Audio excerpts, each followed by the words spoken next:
Allez, salut à tous et bienvenue dans la vidéo de compte rendu d'achat de début novembre 2021. Donc on va commencer tout de suite avec une figurine. Eh oui, encore Spawn. Donc estampillé Mortal Kombat 11. Donc suite à l'achat que j'avais fait de ma figurine chez Overgame, j'ai regardé un peu ce qui se faisait pour Mortal Kombat 11, une licence que j'adore. Donc j'ai trouvé ça sur Vinted.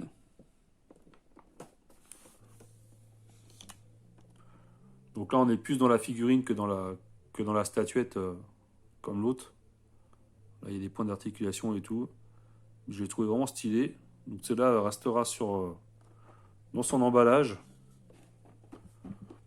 en déco.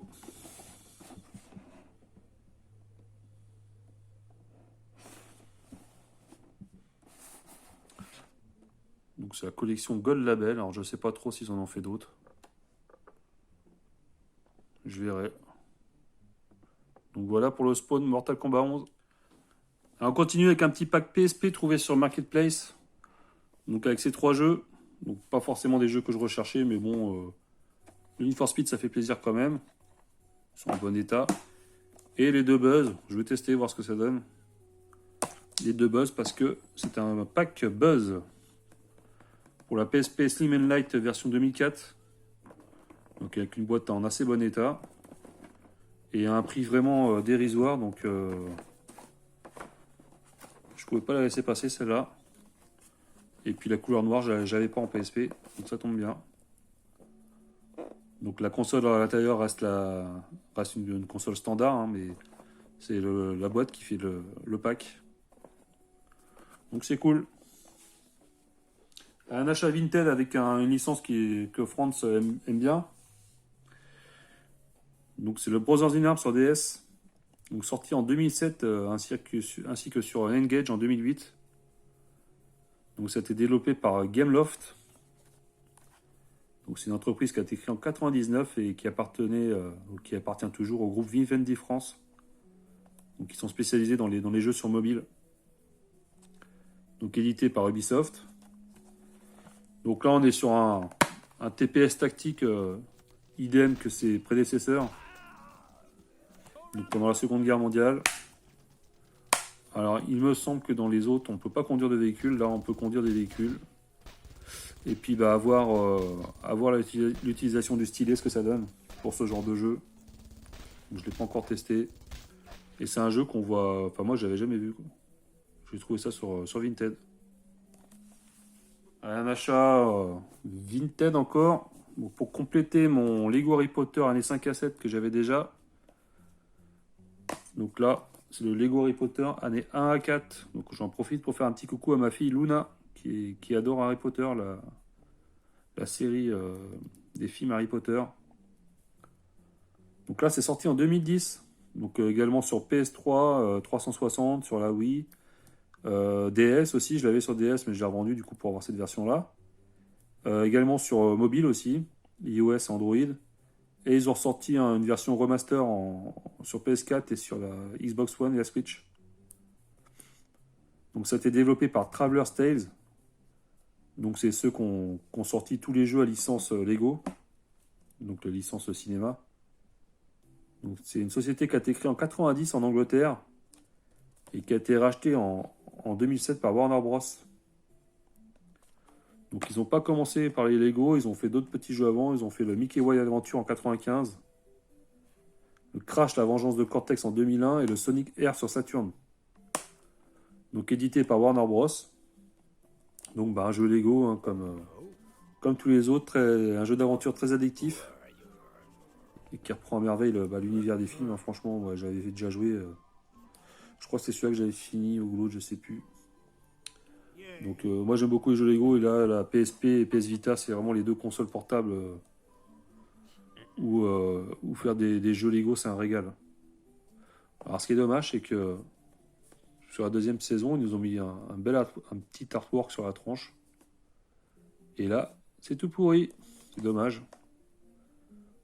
Donc ça y est j'ai le full set Lego Harry Potter sur PSP. Un achat Vinted, donc le Mega Man 11 sur Xbox One.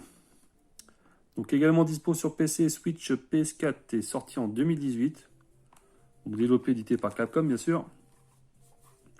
Donc c'est un jeu qui avait été annoncé pour le 30e anniversaire de Megaman. Donc là, on est sur le même genre de jeu action plateforme que les premiers opus sortis sur NES. Donc avec des graphismes bien sûr actuels. Et aussi la possibilité d'associer deux équipements en même temps. Et on peut faire également ralentir le temps, donc des petites subtilités. Alors j'ai testé, j'ai commencé à jouer, c'est assez chaud. C'est toujours aussi dur hein, ces jeux-là. Un bon petit jeu à avoir dans la collection qui coûte pas trop cher pour l'instant, mais je pense que par la suite, les prix risquent d'augmenter. Et là, je complète une série. Donc là, on va reparler des Tortues Ninja. Je complète la série des 3 Tortues Ninja. Donc j'avais déjà celui-ci. Les 3 Tortues Ninja sur 3DS. On va commencer à parler de celui-là. Donc le Danger of Heroes, donc sorti en 2014. Dispose sur 360 et PS3. Donc ça a été développé par WayForward Technology, donc une entreprise américaine qui a été créée en 90. Et ils nous ont fait les Shantae et le Contra 4 sur DS. Et le DuckTales Remaster, donc pas mal. Donc distribué par Activision hein, ou Actipognon pour les intimes. NANI? Donc un jeu de bagarre en 2,5D hein, qui est basé sur la série TV de 2012. Donc celui-là il reprend les saisons 2 et 3 de la série. Donc en fin de compte c'est la suite directe de celui-là quoi. Donc celui-là on était plus sur la saison 1 de la série. Donc, toujours le même concept de jeu. Et le troisième, qu'on voit pas trop souvent, mais bon, c'est pas une pépite. Donc c'est le jeu basé sur le film, avec les Tortues Ninja Badass, sorti en 2014. Donc les deux sont sortis la même année. Hein. Pour vous dire la pompe à fric Activision. Donc là on est sur Nexus 3DS et disponible sur Android et iOS aussi. Donc ça a été développé par Magic Pocket. Donc on en a maintes et maintes fois parlé. Un studio français qui nous ont fait Ghost Rider sur GBA, Ghostbusters sur GBA, le Baldur's Gate Alliance, Dark Alliance sur PS2, Xbox. Et là ils nous ont fait ça. Bon là ils ont un peu merdé. Donc un beat'em all comme tous les Tortues Ninja. Donc ils ont bien rincé la licence de front en large. Et c'est vraiment un jeu pas ouf celui-là. Et je crois que c'est peut-être même le pire. Donc là c'est purement un achat collection histoire d'avoir la série sur 3DS. En attendant le prochain qui doit sortir bientôt là qui est fait par la société Dotemu. Donc ceux qui ont fait Street of Rage 4. Et ils vont reprendre les modes graphiques et gameplay de l'ère 16 bits. Donc voilà les Tortues Ninja sur 3DS, c'est fini. Allez, ensuite on va sur PS3 avec un jeu classique HD, donc c'est le Metal Gear Solid HD Collection. Donc sorti en 2012 également sur 360 Vita et Nvidia Shield.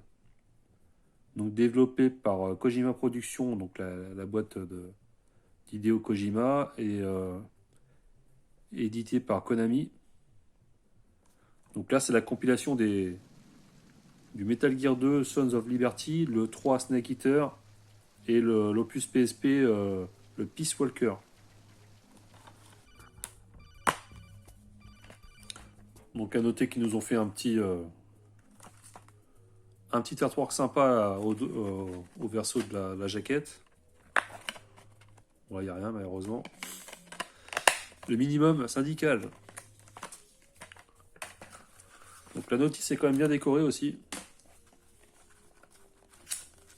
Ils ont fait des efforts. Avec des artworks et tout, c'est sympa. Donc il faut que j'essaie de me le trouver sur 360 parce que je sais qu'il est rétro-compatible sur la One. En tout cas, c'est cool déjà de le rentrer sur PS3. Et là, on va faire un coucou à Ken Pash, donc qui l'a rentré récemment et du coup, on en avait parlé vite fait.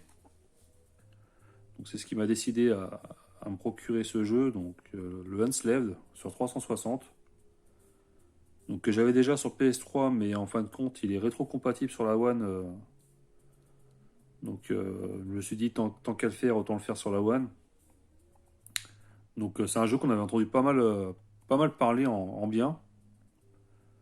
Donc je me suis dit, je vais l'attaquer pour voir ce qu'il en est.